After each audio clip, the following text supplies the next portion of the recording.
하나님의 말씀 마태복음 11장 20절 보시겠습니다.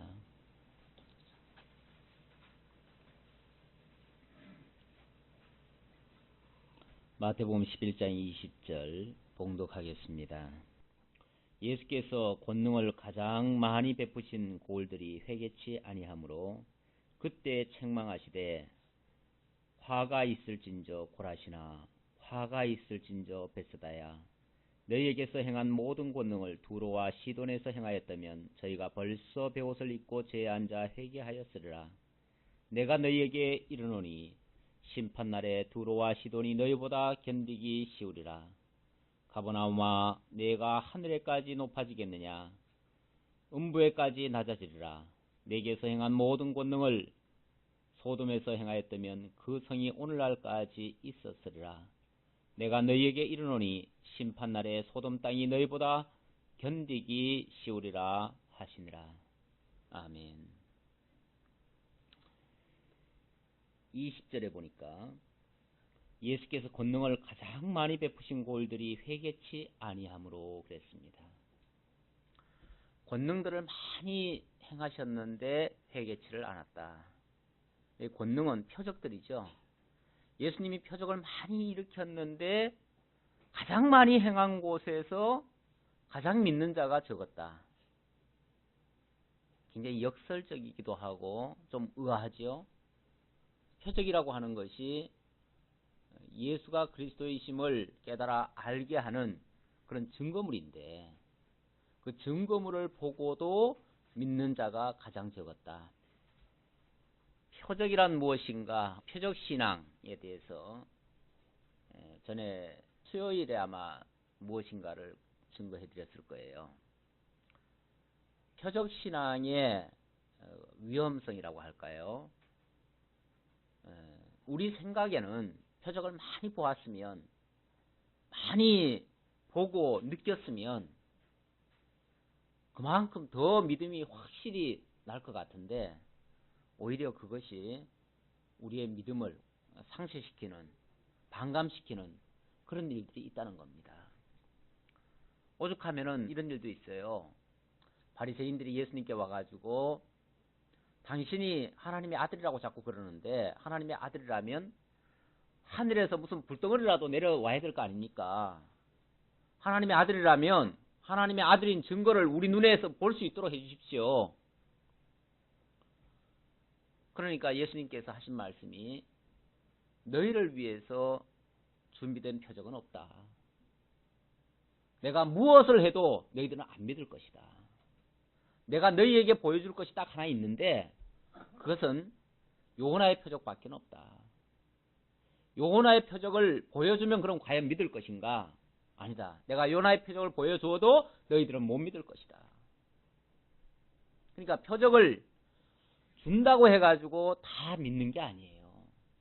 그 표적이라고 하는 것도 표적을 통해서 다 믿게 하려는 데 목적이 있는 게 아니라 예수가 그리스도이심을 증거하는 것은 맞아요. 맞는데 예수가 그리스도이신 증거를 보면서도 믿는 것은 그 사람 몫이 아니에요. 하나님께서 믿음을 준 자만이 믿어요. 그러다 보니까 택한 백성이 아니면은 그 표적을 보고도 안 믿어요. 참 우리가 생각할 때는 되게 답답해요. 그렇죠? 그만큼 보여주셨으면 그만큼 알게 했으면 지금까지 설명한 것도 얼마나 많아요.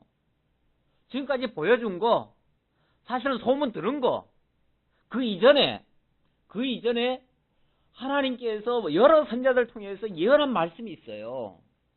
진짜 믿는 사람들은 진짜 믿고 예수님께로 나오는 사람들은요 소문만 듣고도 과거의 선자를 통해서 예언했던 그 말씀이 생각이 나가지고 아, 그 말씀대로 행하시는 분이라면 그가 그리스도가 맞다 해가지고 소문만 듣고도 다윗의 자손이요 하고 달려나온 사람이 있어요.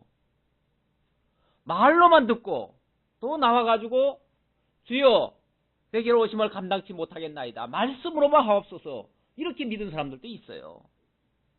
그런가 하면 직접 그 자리에서 현장에서 보여주고 역사하고 다 알게 해도 못 믿을 자는 세상 없어도 못 믿어요.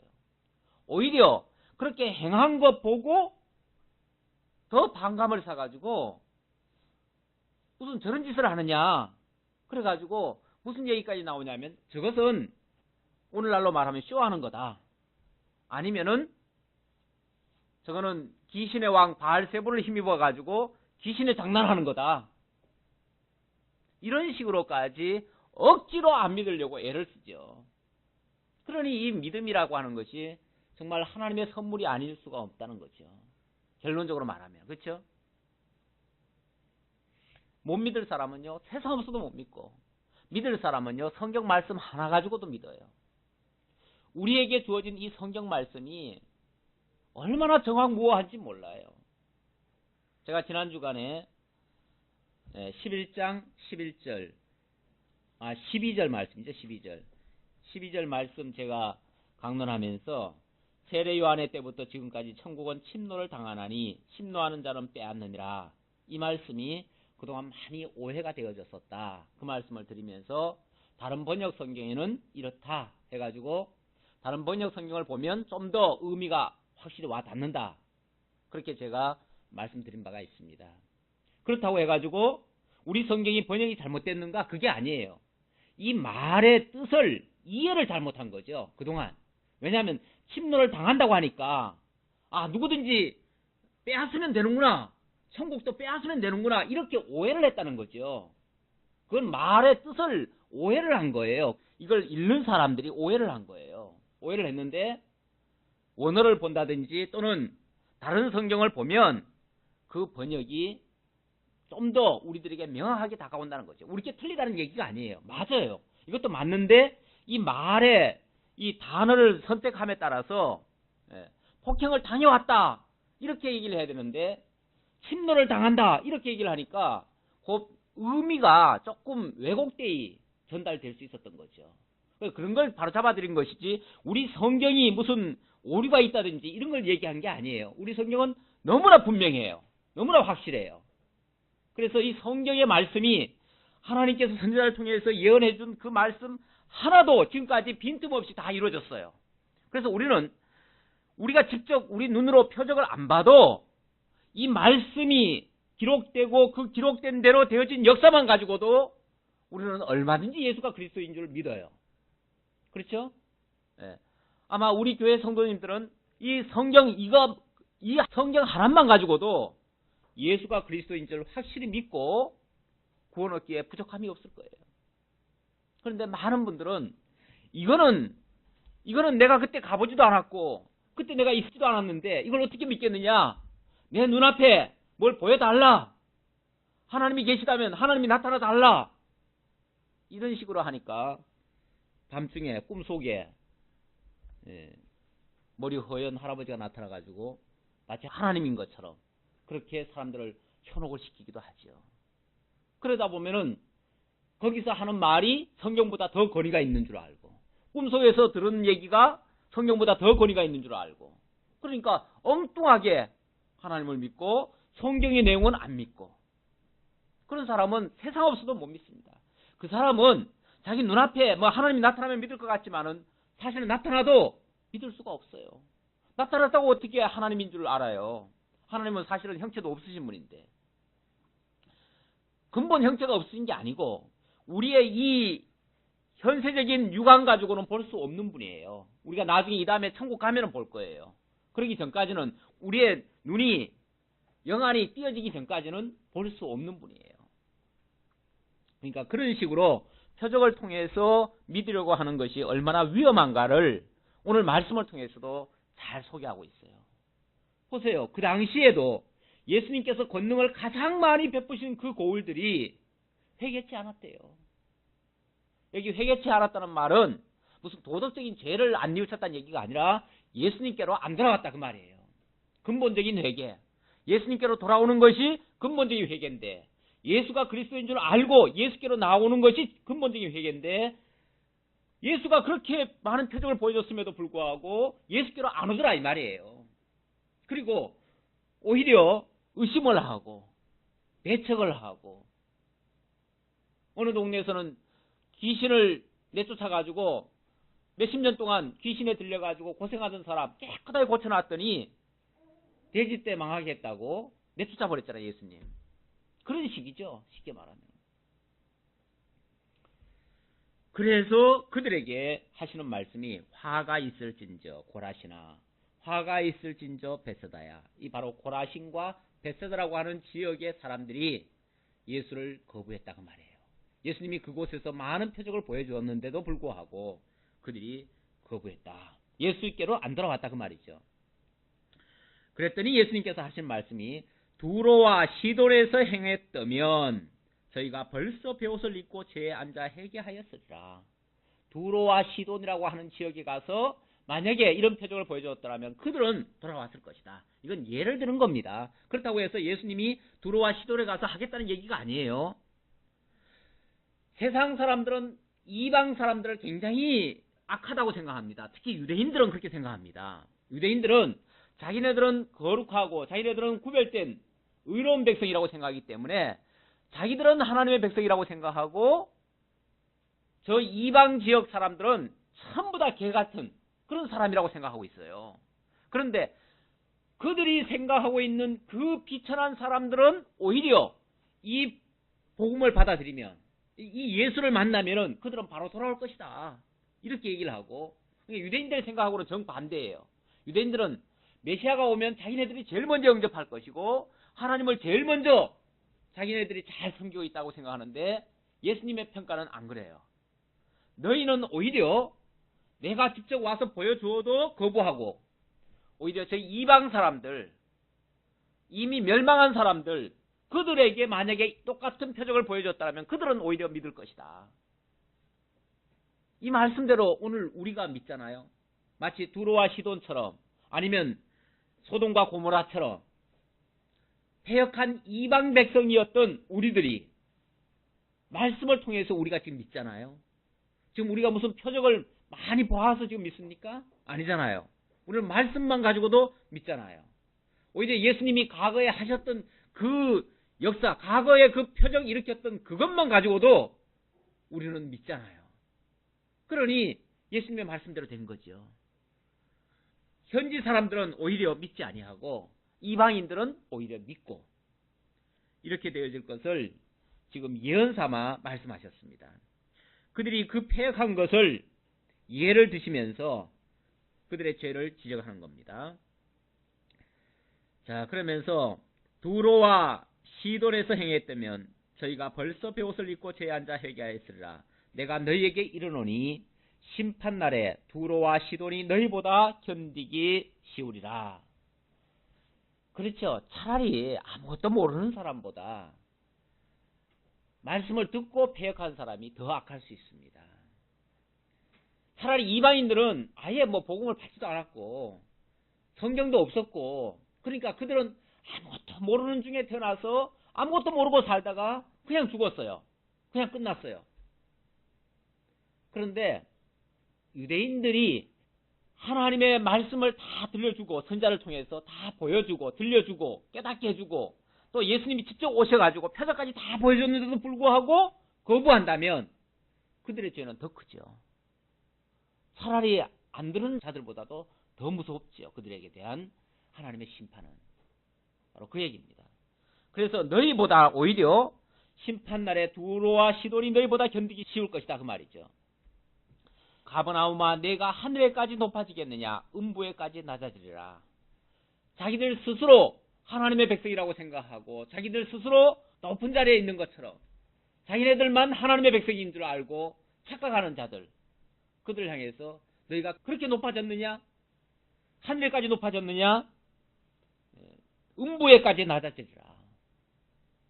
아니다. 너희는 오히려 저 지옥 백성이다. 이런 식으로 얘기를 하는 거죠. 내게서 행한 모든 권능을 여기도 명표적입니다. 권능을 소돔에서 행하였다면 그 성이 오늘날까지 있었으리라. 만약에 이와 같은 표적을 과거에 아브라함 시절에 소돔성이 망했잖아요. 망했는데 그때 만약에 이런 표적을 소돔성 사람들한테 보여줬더라면 아마 그들도 회개하고 돌아서 가지고 지금은 이제 그 성이 다 멸망을 당했는데 그래서 사해바다에 다 수장이 돼버렸는데, 아마 그때 예수님의 그런 표적을 보여줬더라면 그 사람들이 살아가지고 지금도 그 성이 존재했을 것이다. 이게 예를 들은 겁니다. 내가 너희에게 이르노니 심판날에 소돔 땅이 너보다 견디기 쉬우리라 하시니라. 그러니까 나는 하나님의 백성이다 믿지는 않으면서 예수가 오셨음에도 불구하고 그 예수를 거부하면서도 민족적으로 우리 조상이 하나님의 택한 백성이니까 나도 그 안에 있으니까 같이 하나님의 백성이다 라고 생각하고 자고하고, 그리고 교만하게 행동하고 예수는 거부하고, 이런 자들이 심판받을 것이라고 하는 그러한 책망의 말씀이 되겠습니다. 자, 그렇다면 과연 하나님 앞에 나아갈 자는 누굴까요? 하나님 앞에는 어떻게 나아갈 수 있을까요? 지금 주보에는 25절부터 말씀이 거기 빠졌는데요. 하나님께 나아가는 자들, 또는 하나님께 나아가는 어떤 비결이라고 할까요? 누가 하나님께 나아갈 수 있을까? 여기에 대해서 소개해 주는 말씀이 25절로부터 30절까지 소개되고 있습니다. 사실 굉장히 중요한 얘기인데 이게 빠졌더라고요. 25절로 읽고 말씀드리겠습니다. 그때에 예수께서 대답하여 가라사대 천지의 주제이신 아버지여, 이것을 지혜롭고 슬기 있는 자들에게는 숨기시고 어린아이들에게는 나타내심을 감사하나이다. 옳소이다. 이렇게 된 것이 아버지의 뜻이니이다. 앞에서 그 가버나움, 벳세다, 고라신 이런 곳은요, 이런 곳은 자기네들은 하나님의 택한 백성이라고 해가지고 완전히 기고만장한 사람들이에요. 기고만장한 그 지역이에요. 거기에서 아마 지도자가 많이 나왔는지도 모르겠어요. 지금 현재 활동을 많이 하고 있는 사람들이 거기에 있는 사람들인지 모르겠어요. 그 사람들은 자기네들이 세상에서 가장 우월하다고 생각하고 가장 지혜롭다고 생각하고 가장 슬기 있다고 그렇게 생각하고 있습니다. 그런데 놀라운 것은 그렇게 스스로 지혜롭고 슬기 있다고 여기는 그들에게는 천지의 주제이신 하나님께서 숨기셨다는 겁니다. 그리스도를 숨기셨다는 겁니다. 복음을 듣지 못하게 하셨다는 겁니다. 그걸 예수님이 감사합니다 이렇게 지금 기도하는 거예요. 그렇죠? 감사합니다.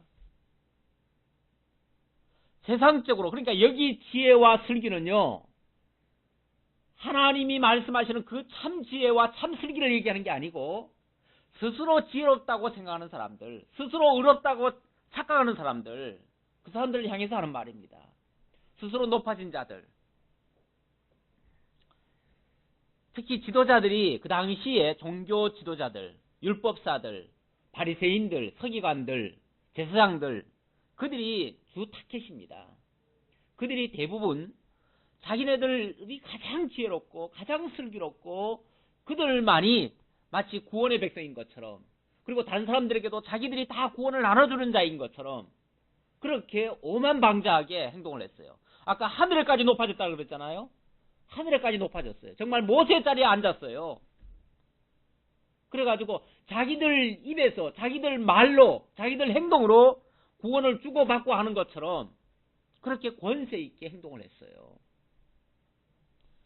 그런데 놀라운 것은 그들에게는 하나님께서 숨기셨다는 겁니다. 예수가 그리스도이심을 숨기셨다는 겁니다. 알지 못하겠다는 것입니다. 표적을 보면서도 그 표적을 보고 깨달아 알고 믿는 게 아니라 그 표적을 보고 예수를 미쳤다, 귀신 들렸다 이렇게 악평을 하고, 예수님의 무슨 흠이라도 없을까 해가지고 예수님이 뒤따라다니면서 하나씩 하나씩 트집이나 잡고, 우리가 성경을요, 정말 이 성경이 기록된 것을 우리가 솔직히 말하면 우리 기존의 모든 지식 다 내려놔야 됩니다. 우리 말씀 앞에서 내가 가지고 있던 과거의 내 지식 있잖아요. 내 기본적으로 가지고 있던 것들, 상식들, 우리 사람이라는 게요, 태어나가지고 어려서부터 유치부부터 다 뭐 배웁니까? 이 세상적인 학문을 배워요. 배워가지고 우리들의 사상이 완전히 이 신앙적으로 길들여지는 게 아니라 불신앙적으로 가득 차 있습니다. 사회에서 배우면 배울수록 그 지식이, 그러니까 세상적으로 똑똑한 사람일수록 예수 믿기가 참 힘들어요. 왜 그러냐면 세상적으로 똑똑하다는 것은 그만큼 세상적 지식, 하나님을 배척하는 그 지식이 가득 차 있다는 얘기예요. 가득 차 있으니까 어디에 예수 그리스도의 진리가 들어갈 틈이 없어요. 예수를 믿고 제일 처음에 하는 일이 뭐냐면 회개라고 그러잖아요. 회개라는 게 결국은 자기가 가진 길에서 돌이키는 거기 때문에 자기가 가지고 있던 거 모든 거 다 내려놔야 돼요. 내려놓지 않으면 예수가 절대로 안 들어옵니다. 그러니까 세상적으로 똑똑할수록, 세상적으로 머리가 뛰어날수록 더 위험한 사람이에요. 사실은 하나님 앞에서는 위험한 사람. 그 사람들은 정말 고치기가 힘들어요. 자기 지식이 너무 강해가지고 말씀을 들어도 액면 그대로 받는 게 아니고 이 사실 그대로를 받는 게 아니고 기록된 성경은 너무나 정확한데도 불구하고 그걸 사실대로 받는 게 아니라 자기 판단으로 이걸 이럴 것이다 저럴 것이다 함부로 재단을 해버리는 거죠. 그렇게 되어지면 진리로 받아들일 수가 없어요. 진리가 아니면 믿어지지도 않고 믿어지지 않으면은 나와는 아무 상관없는 얘기가 돼버리고. 그래서 정말 어린아이처럼 그런 면에서 어린아이입니다. 그런 면에서 뭐 키가 적어지고 나이가 어려지라는 얘기가 아니라 세상적으로 그 똑똑하던 거 다 내려놔가지고 정말 어린아이처럼 순수하게 이 말씀 그대로 받아들이는 자, 그들에게만 예수가 그리스도로 드러나게 하셨어요. 그들에게만. 예수님이 그런 면에서 감사하다는 거예요. 그런 면에서. 세상적으로 지혜롭고 슬기 있는 자들에게는 숨겨주시고 그리고 어린아이들에게는 나타내심을 감사합니다. 정말 순수하게 말씀 받아들이는 그들에게 예수 자신이 그리스도이심을 알게 해주셔서 너무나 감사합니다. 그들이 진짜 구원받을 백성이니까. 그 구원받을 백성에게 예수가 그리스도이심이 증거되었으니 얼마나 감사한지 모릅니다. 그러면서 내 아버지께서 모든 것을 내게 주셨으니 아버지 외에는 아들을 아는 자가 없고 아들과 또 아들의 소원대로 계시를 받은 자 외에는 아버지를 아는 자가 없느니라. 예, 굉장히 중요한 말씀입니다. 누가 믿음을 가지고 누가 하나님께로 나아갈 것인가? 이런 자만이 나아갈 수가 있습니다. 예수가 그리스도이심을 근본적으로 아실 분은 하나님밖에 없습니다. 그런데 그 하나님께서 누구에게든지 그 사실을 알게 해주면 그도 알 수 있습니다. 그걸 계시라고 합니다. 결국은 아버지의 뜻대로 아버지께서 기뻐하는 자에게 예수가 그리스도이심을 알게 해줘요. 알게 해주면 그 사람도 알게 돼요. 그게 진짜 복 있는 사람이에요. 그렇게 해서 깨달아지는 자, 그가 바로 복 있는 자예요. 그러니까 누가 알게 되느냐 하면은 아들과 또 아들의 소원대로 계시를 받는 자 외에는 아버지를 아는 자가 없느니라. 아버지와 아들과 또 아들의 소원대로, 여기 아들은 예수 그리스도죠. 예수 그리스도의 소원대로, 이것은 그리스도 안에서 예정된 자들, 그들만이 이 예수에 대해서 예수가 그리스도이심을 깨달아 알게 될 것입니다. 그리고 그 계시를 받는 자만 알게 될 것입니다. 에베소서 3장 한번 봅시다. 잠깐 보고 넘어갑시다. 사실 이 계시를 받지 않은 자는 예수가 안 믿어져요. 안 믿어지기 때문에 그래서 사도 바울도 그 계시를 알게 해달라고 하나님 앞에 간절히 기도한 내용이 나옵니다. 에베소서 3장이 아니고 1장 1장 17절 보겠습니다. 17절. 물론 에베소서는 이 교회론을 이야기하고 있고 교회가 어떻게 구성되느냐, 교회 멤버가 누구냐를 밝히면서 창세전 그리스도 안에서 하나님이 택한 백성들, 그들이 바로 교회의 구성원이 될 것이다 라는 말씀을 하시고, 그 구성원이 되게 하기 위해서 그들을 향해서 사도 바울이 간절히 기도하는 내용입니다. 기도하는 내용 16절부터 읽어볼게요. 너희를 인하여 감사하기를 마지 아니하고 내가 기도할 때 너희를 말하노라. 우리 주 예수 그리스도의 하나님 영광의 아버지께서 지혜와 계시의 정신을 너희에게 주사 하나님을 알게 하시고 너희 마음 눈을 밝히사 그의 부르심의 소망이 무엇이며 성도 안에서 그 기업의 영광의 풍성이 무엇이며 그의 힘의 강력으로 역사하심을 따라 믿는 우리에게 베푸신 능력의 크심이 어떠한 것을 너희로 알게 하시기를 구하노라. 이게 사도 바울의 기도인데, 이렇게 깨달아 알아야 눈이 밝아지고 소망을 깨닫고 기업의 영광의 풍성을 깨닫고 역사하심을 믿어져야 바로 구원의 백성이 되고 하나님의 교회의 구성원이 될 수 있습니다.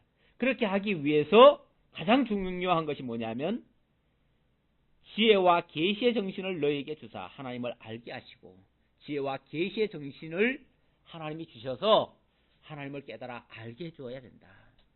거기서의 지혜와 계시, 그 계시, 그러니까 아까 본문에서 말했던 그 지혜와는 차원이 다른 지혜죠. 아까 말씀드렸던 그 지혜는 세상적 지혜를 얘기하는 것이고, 방금 에베소에서 말씀하셨던 그 지혜는 정말 하나님을 깨달아 아는 지혜, 하나님을 깨달아 아는 지혜를 얘기하는 겁니다. 결국은 아버지의 영원한 예정하심과 그리스도 예수 안에서 선택을 했으니까 예수의 소원대로 계시를 받는 자 외에는 아버지를 아는 자가 없다라고 말씀드릴 수 있습니다. 그래놓고 수고하고 무거운 짐진 자들아 다 내게로 오라. 내가 너희를 쉬게 하리라. 누가 수고하고 무거운 짐을 졌습니까? 율법 아래 있는 자들, 그 바리새인들과 서기관들이 메어준 그 무거운 멍에들, 그걸 짊어지고 고통 속에 허덕이고 있는 자들, 그들이 지금 무척 많이 있습니다. 하기야 구약시대는 전부 다 율법 아래 있었으니까 그 율법이라고 하는 것은요 의무고 또 억압입니다. 그걸 지지 않으면은 다 정죄를 당해요. 그러니까 그것을 억지로라도 져야 돼요. 율법이라고 하는 것은요 좋아서만 지는 게 아니에요. 그것을 안 지면 바로 정죄를 당하기 때문에 억지로라도 져야 돼요. 억지로라도 지켜야 돼요. 그러니 얼마나 힘들게 지키겠습니까? 그리고 그렇게 해서 지키기도 했는데 그런다고 해서 다 지켜지느냐? 아니에요. 지키고 보면 또 못 지킨 게 있어요. 그것 때문에 결국은 또 정죄를 당해요. 그러니 지키느라고 힘들고 지켜놓고도 또 정죄당하고, 이게 바로 무거운 멍에입니다. 그것 때문에 얼마나 수고를 많이 했는지 몰라요. 그래서 수고하고 무거운 짐진 자들아 그렇게 얘기를 하는 거예요. 구약의 율법 아래에서 그 무거운 멍에를 지고 그것 때문에 고통을 늘 호소하고 그렇게 했던 너희들아 다 내게로 오라. 내가 너희를 쉬게 하리라. 그 반대죠. 예수님의 멍에, 예수님도 멍에를 메어주는 겁니다. 내려오면 무조건 멍에를 다 뺏기고 무조건 쉬어라 이게 아니고요. 그 다음 말씀을 보니까 나는 마음이 온유하고 겸손하니 나의 멍에를 메고 내게 배우라. 그러면 너희 마음이 쉼을 얻으리니. 앞에서 수고하고 무거운 짐자들아 다 내게로 오라. 이건 서원적으로 얘기한 거예요. 내게로 오면 내가 너희를 쉬게 하리라 해놓고 어떻게 쉬게 하느냐 하면은, 어떻게 예수님의 멍에는 쉽고 가벼우냐 하면은 그 설명을 하는 거예요. 설명을 하는데 예수님은 마음이 온유하고 겸손하다라고 말씀하시면서 특성이 달라요. 구약의 율법이라고 하는 것은 그것을 지키지 않았을 때는 공의의 하나님께서 공의의 심판을 가하셔요. 그러니까 무섭지요. 그 자체만 해도 무섭고 두렵지요. 자, 그런데 예수님은 마음이 온유하고 겸손하기 때문에 내가 주는 그 멍에를 메고 내게 배우면, 그러니까 멍에를 바꿔주겠다는 거예요. 율법 아래에 있던 그 멍에를 벗겨주시고 내가 새로운 멍에를 메어주겠다. 그런데 내가 메어주는 멍에는 온유하고 겸손한 상태에서 메어주는 멍에이기 때문에 이것은 아주 쉬운 그런 멍에다 그 말이죠. 이 멍에를 메고 하는 일은 뭐냐면 내게 배우라. 하는 일은 배우는 일입니다. 하나님을 배우는 일입니다. 예수가 그리스도이심을 배우는 일입니다. 그러면 너희 마음이 쉼을 얻으리니. 알고 보면 원래 그 시험을 치는데도 어려운 문제가 나오면요, 그거 풀기 위해서 막 머리가 아프잖아요. 그런데 아는 문제는 어때요? 아는 문제는 너무 쉽고 그건 가볍고 그건 하고 나면은 즐겁고 마음도 평안하고 두려움이 없지요. 그래서 하나님을 깨달아 알고 배워서 알게 되어지면 너희 마음이 쉼을 얻게 된다. 이는 내 멍에는 쉽고 내 짐은 가벼움이니라. 그 멍에가 곧 짐입니다. 짐. 그동안 율법의 그 무거운 짐이 이제 예수 그리스도의 그 사랑의 짐으로 바뀌는 거예요. 무조건 훌훌 벗어버리는 게 아니라 새로운 짐을 지는데 그 무거운 멍에는 예수님께서 대신 져주기 때문에 이걸로 바꿀 수가 있습니다. 만약에 예수님께서 져주지 않으면은 우리가 여전히 그걸 지고 가야죠. 지고 가야 되는데 우리가 지든 것을 예수님이 내가 대신 짓게 하고서 예수님이 그것을 빼앗아서 율법의 짐은 예수님이 져주시고 그 대신 너희는 나를 배우라. 나를 따르라. 내게로 오라. 내 안에 참 쉼과 평안이 있다. 기쁨이 있다. 자유함이 있다. 기쁨과 자유함, 거기서 평안함이 나오고 거기서 즐거움이 나오는 거죠. 우리가 같은 일을 해도요, 즐겁게 하는 일은 왜 쉽잖아요. 그렇죠? 예, 쉽고 그것은 더 하고 싶잖아요. 해도 더 하고 싶고 계속 하고 싶고 좋은 일은 계속 하고 싶어요. 원래. 그런데 힘든 일은 하나 하고도 또 쉬어야 되고 하나 하고도 또 쉬어야 되고 그리고도 쉬어가면서 하는데도 그냥 나중에 피곤해 죽으려고 그러잖아요. 그런데 좋은 일은 그렇지 않습니다. 좋은 일은 하고도 지칠 줄 몰라요. 예수님이 하시는 일, 예수님께서 메어주시는 새로운 멍에, 이 멍에는 바로 사랑의 멍에입니다. 사랑의 멍에, 희생의 멍에, 좋아서 하는 멍에, 내가 스스로 자원해서 하는 일, 이걸 지금 하게 하시겠다는 겁니다. 그래서 그리스도 예수 안에서 완전히 새롭게 백성들로 하여금 들어와서 기쁨으로 사랑으로 짐을 지고 그 안에서 참된 안식과 평강을 누리게 하는 것, 이게 바로 복음이라고 말씀드릴 수가 있습니다. 12장으로 넘어갑니다. 자, 12장은 이제 그 대상이 조금 바뀝니다. 말씀에 의한 교훈 가운데 선지자라고 하는 사실을 증거하기 위해서 말씀으로 교훈을 하시는데 그 대상이 첫 번째는 제자들에게 했어요. 제자들에게 했고 제자들에게는 굉장히 준엄하게도 했고 제자들이 또 복음을 전하는 데 있어서 그들의 어떤 자세, 뭐 전도할 때 그 자세, 그런 것들을 많이 말씀을 하셨고요. 백성들에게는 예수님께로 이제 돌아오도록 말씀을 하셨고 이번에는 지도자들에 대한 교훈입니다. 지도자들에게는 좀 책망의 말씀이 많이 나가요. 아무래도 제일 지금 문제가 지금 지도자들에게 있습니다. 무슨 문제든지 결과적으로 가보면은 다 지도자에게 문제가 있는 겁니다. 지도자가 바르게 인도하지 못하면 그 영향력이 모든 백성들에게 다 미치는 겁니다. 그래서 지도자들에게는 좀 책망의 말씀이 많이 나온다고 볼 수 있어요. 먼저 12장 1절로 8절에 보니까 바리새인에게 예수님께서 바로 안식의 주인이심을 가르쳐 줍니다. 물론 그런 교훈을 하시기 위해서 먼저 도입이 있죠. 예를 들어서 아무 때나 그 말씀을 하는 게 아니고 예수님이 어떤 빌미를 하나 줘요. 빌미를 주면 그것 때문에 그 사람들에게서 어떤 요란이 일어나거든요. 그 사람들이 뭐 예를 들어서 이해를 못 해가지고 반발을 한다든지 그들이 비난을 한다든지 뭘 할 수가 있어요. 정죄를 한다든지. 그렇게 되어졌을 때 그들에게 잘못된 것을 지적하면서 그들을 깨우쳐 주는 거죠. 이런 방식으로 합니다. 그런 방식 하기 위해서 먼저 안식에 대해서 설명하려니까 예수님이 마치 안식을 범하는 것 같은 그런 모습을 띠게 됩니다. 1절로 8절에 바리새인에게 예수께서 안식의 주일이심을 가르쳐 주시는데 1절 보겠습니다. 그때에 예수께서 안식일에 밀밭 사이로 가실새 제자들이 시장하여 이삭을 잘라 먹으니 바리새인들이 보고 예수께 고하되 보시오 당신의 제자들이 안식일에 하지 못할 일을 하나이다. 아마 안식일이었던가 봐요. 이날이 안식일이었고 안식일이면은 사실은 회당에 가서 하나님의 말씀을 듣는 것이 유대인들의 하는 일입니다. 하루의 일과입니다. 안식일 날은 다른 거는 일절 안 해요.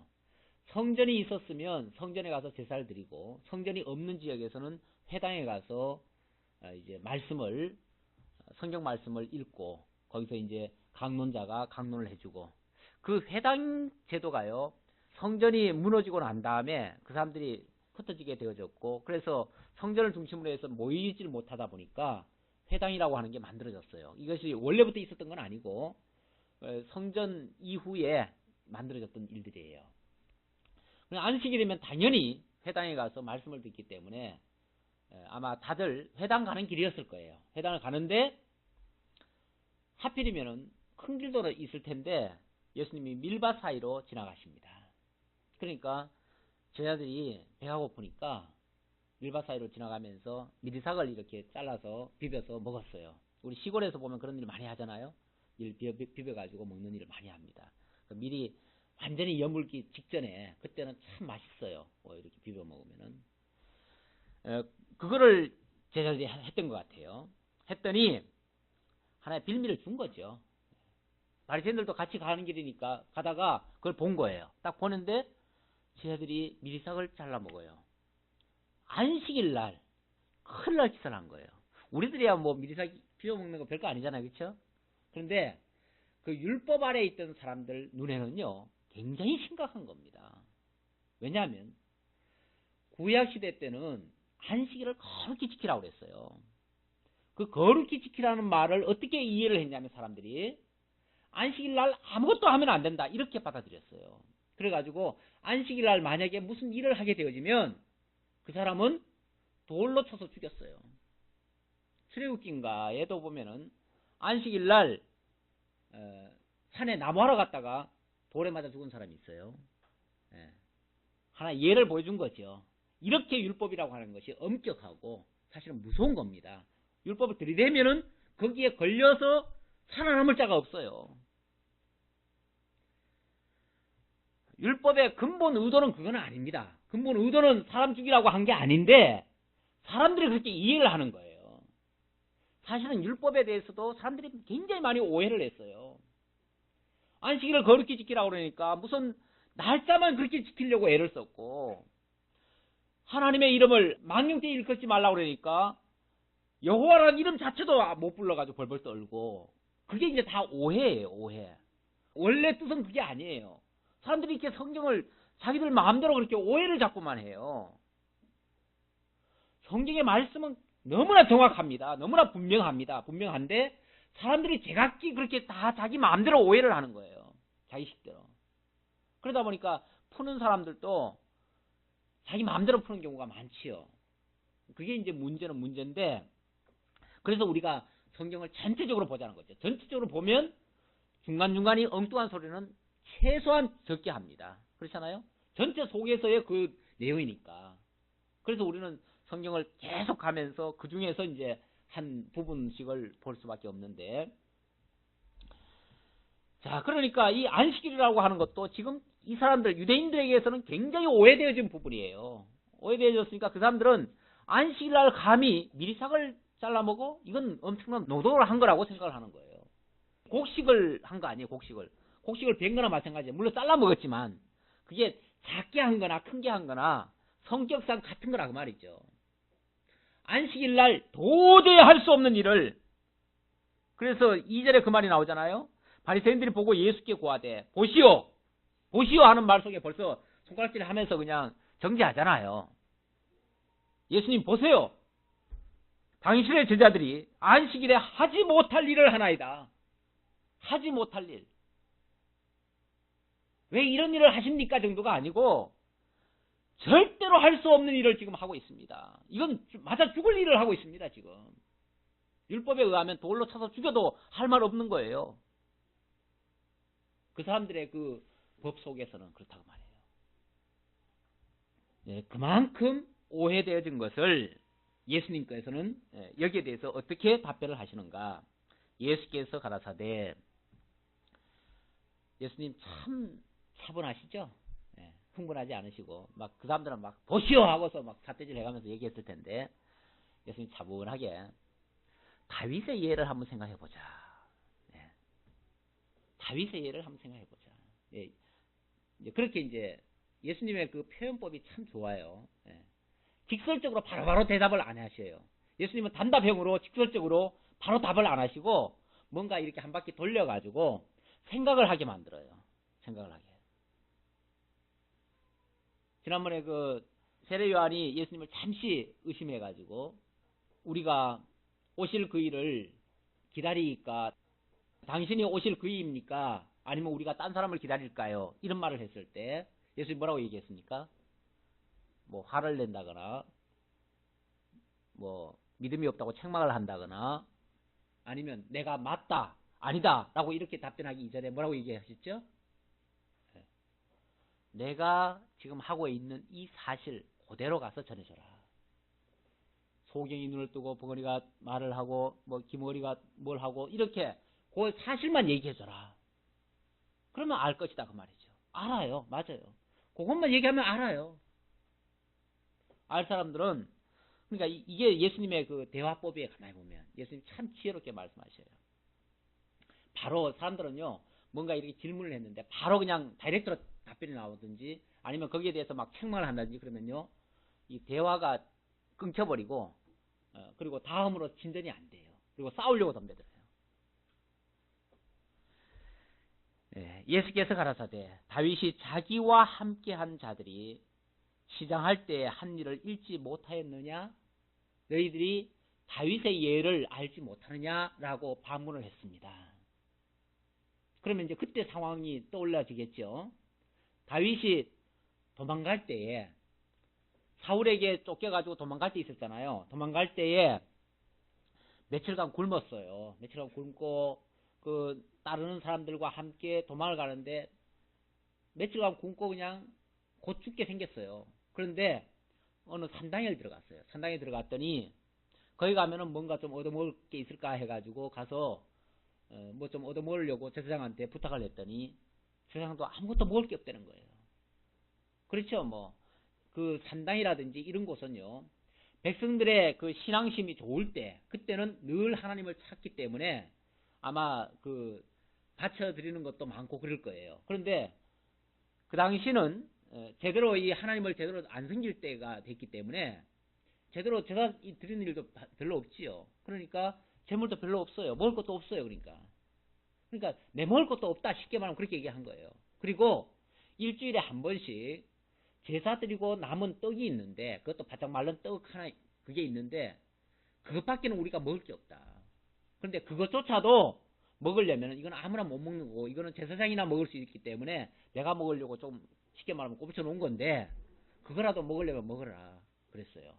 그런데 다만 이제 거룩한 사람만이 먹을 수 있어요. 왜냐하면 하나님께 드려졌던 것은 거룩하지 않은 자는 먹을 수가 없어요. 그러니 이거라도 먹을 수 있으면 먹어라. 너가 거룩하면 먹어라 그랬더니 예, 제가 지난 3일 동안 아무것도 못 먹고 여기까지 오느라고 뭐 부정을 탈래야 탈 수도 없습니다. 그래서 그거라도 주십시오. 해서 어차피 굶어 죽으나 그거 먹고 죽으나 마찬가지니까 먹고라도 죽읍시다. 그리고 먹은 거예요. 그런데 먹고 아무렇지도 않았어요. 안 죽었어요. 쉽게 말하면. 왜 안 죽었겠냐 그 말이죠. 분명히 율법을 범한 건데 구약의 율법에 의하면 성전에서 나는 거는 제사장 외에는 못 먹게 돼 있어요. 그런데 어떻게 그거 먹고 안 죽었냐 그 말이죠. 율법의 근본 의도가 어디 있는지를 좀 알아라 그 말이죠. 안식일이라고 하는 것, 안식일의 근본 의미가 어디 있는지 알아라. 안식일이 왜 있는 거냐? 날짜 지키라고 안식일이 있는 거냐 그 말이죠. 근데 그걸 예수님은 지금 우회적으로 이렇게 돌려가지고 완곡한 표현으로 하시는 거예요. 이거 직설적으로 하면은 반발도 있고 하니까. 자, 그러면서 그가 하나님의 전에 들어가서 제사장 외에는 자기나 그 함께한 자들이 먹지 못하는 진설병을 먹지 아니하였느냐. 또 하나 예를 듭니다. 예를 두 가지를 들었어요. 또 안식일에 제사장들이 성전 안에서 안식을 범하여도 죄가 없음을 너희가 율법에서 읽지 못하였느냐. 이것도 반문이에요. 그러니까 상대방에게 오히려 질문을 던져가지고 그로 하여금 답변을 하게 하는 이 방식, 예수님의 아주 특이한 방식이기도 한데, 그게 상대방으로 하여금 아주 강렬한 그 자극을 주죠. 물론 거부할 수도 있고요. 더 강하게 거부할 수도 있고. 자, 두 번째 내용은 뭐냐면은 안식일 날 제사장들이 성전 안에서 뭘 하느냐? 일하죠. 성전 안에서 일하죠. 안식일 날. 아마 제일 바쁜 날이, 제사장에게는 일주일 중에서 제일 바쁜 날이 안식일 날일 거예요. 그렇죠? 원래 안식일이라면은 원래 쉬어야 되는데, 원래 안식이라고 하는 그 단어 자체는 휴식, 정지 이런 의미가 있어요. 그렇다면 완전히 멈춰야 되거든요. 모두 올스톱이 돼야 돼요. 그런데 안식일 날이면은 사실은 제일 바쁜 사람이 누구냐면 제사장이에요. 네. 아마 주일날은, 오늘날로 말하면 주일날은 목사가 제일 바쁠지 몰라요. 아무래도 뭐 주일을 위해서 일주일 동안을 소비한다고 봐도 다름이 없으니까 제일 바쁜 날이겠죠. 저로서는. 예. 그게 또 당연한 것이고. 그런데 원래 안식이라고 하는 그 의미 자체는 휴식이고 정지고 멈춤인데, 그렇다면 당연히 제사장도 멈춰야 되는 거 아니에요? 쉬어야 되는 거 아니에요? 그런데 왜 제사장은 안 쉬고 일을 하냐 그 말이에요. 이거는 아무도 생각 못한 말이죠. 이런 생각 누가 하나요? 네. 어떻게 제사장이 안식일날 범할 수가 있느냐? 그러니까 안식일날을 범하는 게 아니라 안식을 범할 수 있느냐 그 말이죠. 안식을 범해도 그건 죄가 안 된다. 왜냐하면 성전 안에서 한 일이기 때문에. 성전 안에서는 죄가 안 된다. 성전 안이라고 하는 곳, 그리고 거룩하다면, 그 두 가지 지금 조건을 얘기한 거예요. 성전 안과 거룩함이 있는 곳에는 정죄함이 없다. 지금 이 얘기를 하는 거예요. 왜 이 얘기를 할까요? 예수님이 누구십니까? 여기 그 뒤에 이제 얘기가 나와요. 예수님은 나는 성전보다 더 크니다. 그렇게 얘기를 해요. 성전도 거룩한 곳이고, 성전이 하나님을 섬기는 곳이고, 성전 안에서는 모든 것이 다 해결함을 받는 곳인데, 나는 그 성전보다 더 크니다. 보이는 이 지상 성전보다 예수님은 참 성전이시기 때문에, 영원한 참 성전이 되시기 때문에 더 크니다 그 말이에요. 그리고 예수 안에 있는 자는 어떤 자예요? 거룩한 자가 됐잖아요. 이미 거룩해졌잖아요. 거룩해졌기 때문에 그리스도 예수 안에서는 어떠한 경우에도 정죄함이 없다. 지금 이 얘기 하려고 그 얘기하는 거예요. 로마서 8장 1절에도 뭐라고 되어 있습니까? 그리스도 예수 안에서는 결코 정죄함이 없느니라. 왜 갑자기 그런 말이 나와요? 예수가 큰 성전이시기 때문에. 그리고 예수 안에 있는 자들은 다 거룩해진 자이기 때문에 그런 자들에게는 더 이상 정죄라고 하는 것이 침투할 수가 없어요. 정죄는 누가 합니까? 율법이 하는 건데, 율법의 요구는 예수님이 다 들어주셨고, 예수님이 막아주셨고, 성전이라고 하는 쉽게 말하면 울타리가 되셔가지고 그 안에 들어온 자에게는 율법이 감히 넘보지를 못하도록, 들어오지를 못하도록 막아주셨다고 말이죠. 그러니까 그리스도 예수 안에 있는 자에게는, 그러니까 그냥 예수 믿는 자에게는 이 말보다는 그리스도 예수 안에 있는 자는, 성전 안에 있는 자는, 우리도 이제 그리스도 예수 안에서 우리도 성전이 됐잖아요. 그렇죠? 성전. 우리는 뭐 큰 성전이 아니고 그 성전에 붙어 있는 작은 성전이 있죠. 작은 성전. 예수를 모시고 있고 성령이 내 안에 내주하고 계시고 나와 함께 하시니까 나도 이제 거룩하게 구별되어 있고, 그래서 성전 안에 거한다고 할 수 있고, 두 가지 요건이 다 갖춰진 거예요. 바로 제자들이야말로 그런 자 아니냐. 그러니 그가 어떻게 정죄를 받겠느냐 그 말이죠.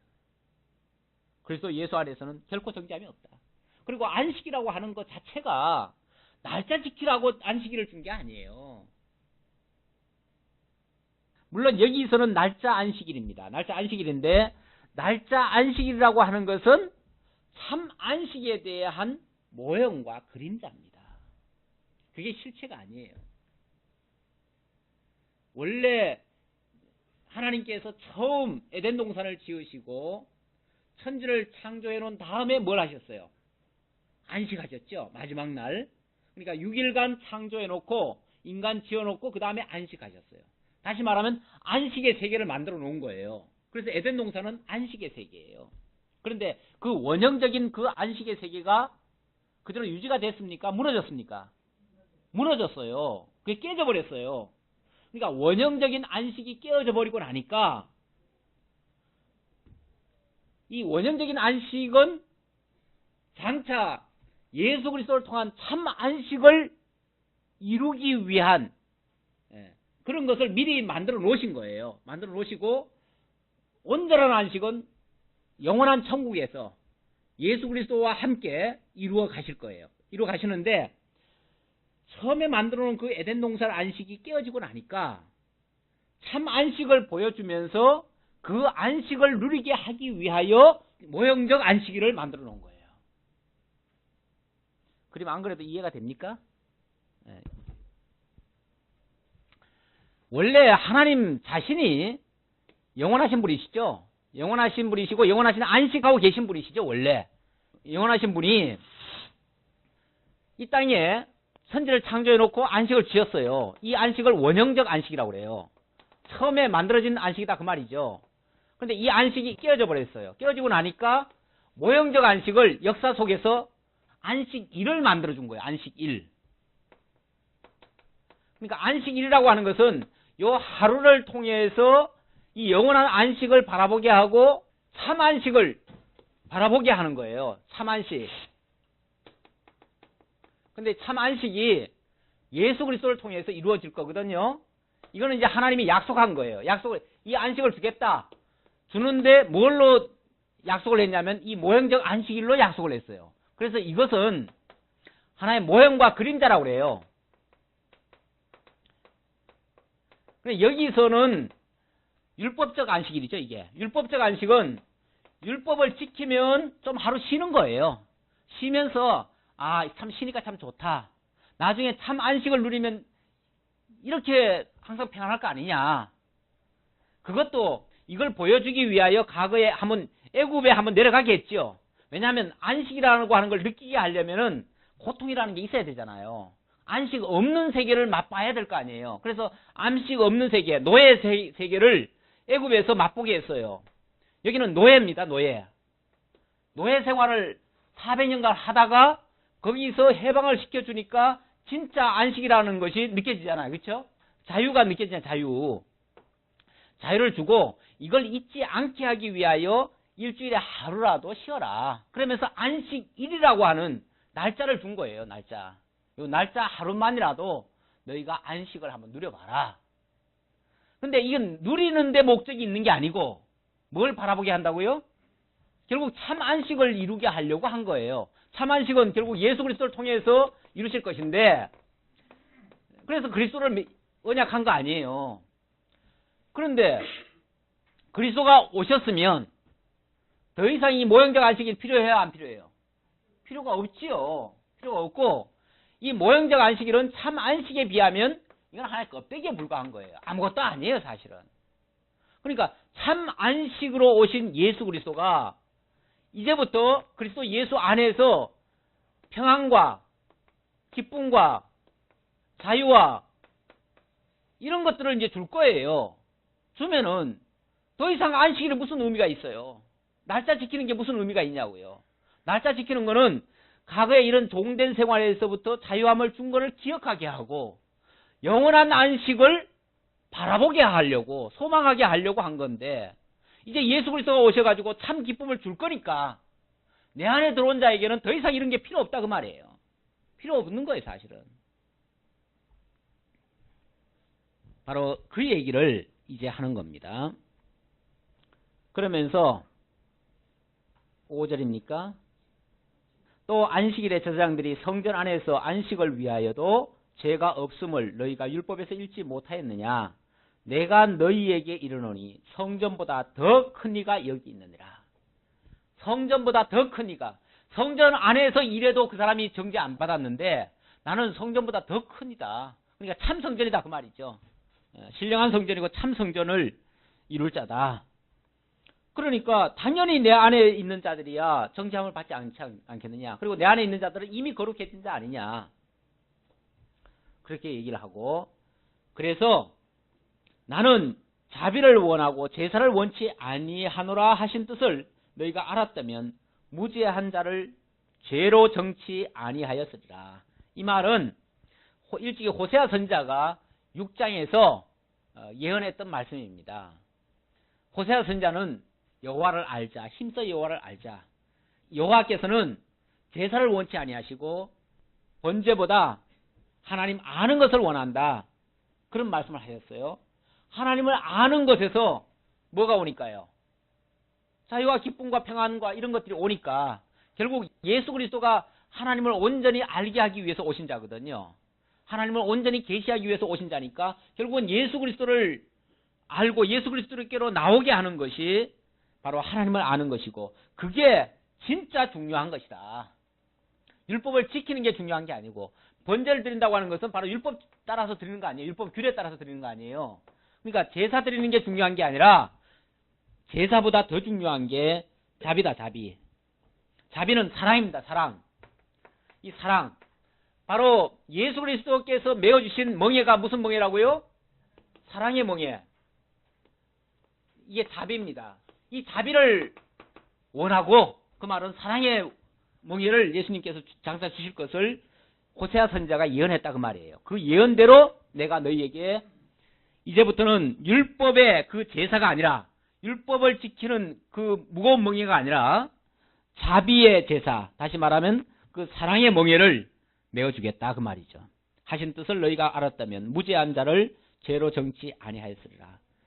그러니까 안식일날 예수 안에 있는 제자들이 미리상 먹은 게 뭐 그렇게 문제냐? 그건 문제 아니다. 너희가 이걸 몰랐으니까 결국은 무죄한 자를 자꾸만 정죄를 했는데, 율법이 무서운 게 그겁니다. 사실은 그리스도 예수 안에서는 정죄받지 않을 것을 율법 안에 있는 사람들은요 자꾸 정죄를 해요. 주일날 뭐 짜장면 한 거 사 먹는 거 가지고도 정죄하잖아요. 뭐 과거에 그런 걸 저도 많이 겪었어요. 요즘도 아직도 그런 교파가 있어가지고 율법 철저하게 그대로 지키려고 하는 사람들, 그 사람들은요 자기만 지키면 돼요. 자기만 지키는 거는 허물이 아니에요. 자기가 지킬 수 있으면 열심히 지키셔야지. 그런데 문제는 자기 그 기준을 가지고 남을 자꾸 정죄를 해버려요. 남을.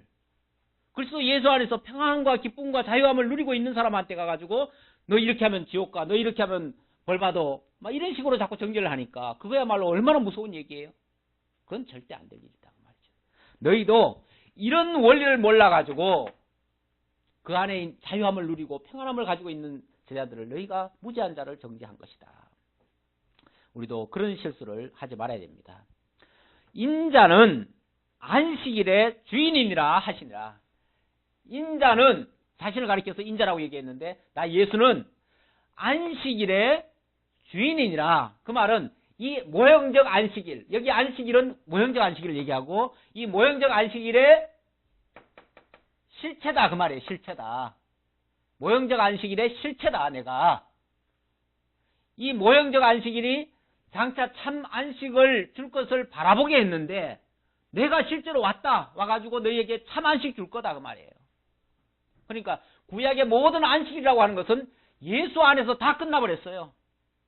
더 이상. 그래서 오늘 우리가 안식일을 안 지키는 거예요.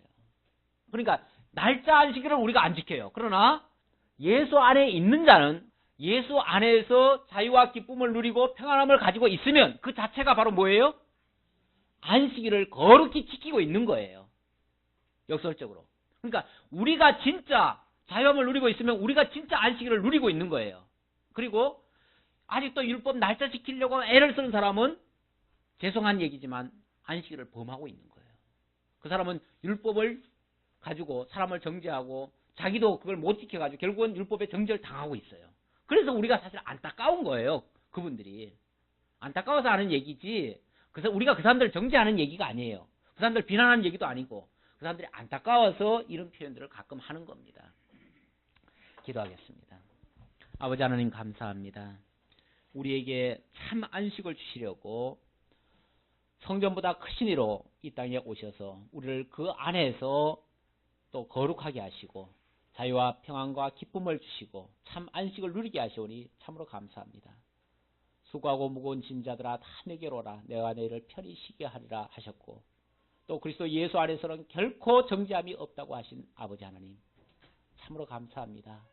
이제 우리를 그리스도 안에서 이렇게 자유를 주시고 또 이 사랑의 멍에를 가지고 형제를 위해서 교회를 위해서 이웃을 위해서 희생하고 봉사할 수 있는 기쁨으로 모든 것을 감당할 수 있는 은혜도 허락해 주셨음을 감사드렸고 부지런히 우리에게 주어진 그 은혜를 가지고 나눌 수 있는 저희 모두가 되도록 인도해 주옵소서. 예수님의 이름으로 기도하옵나이다. 아멘.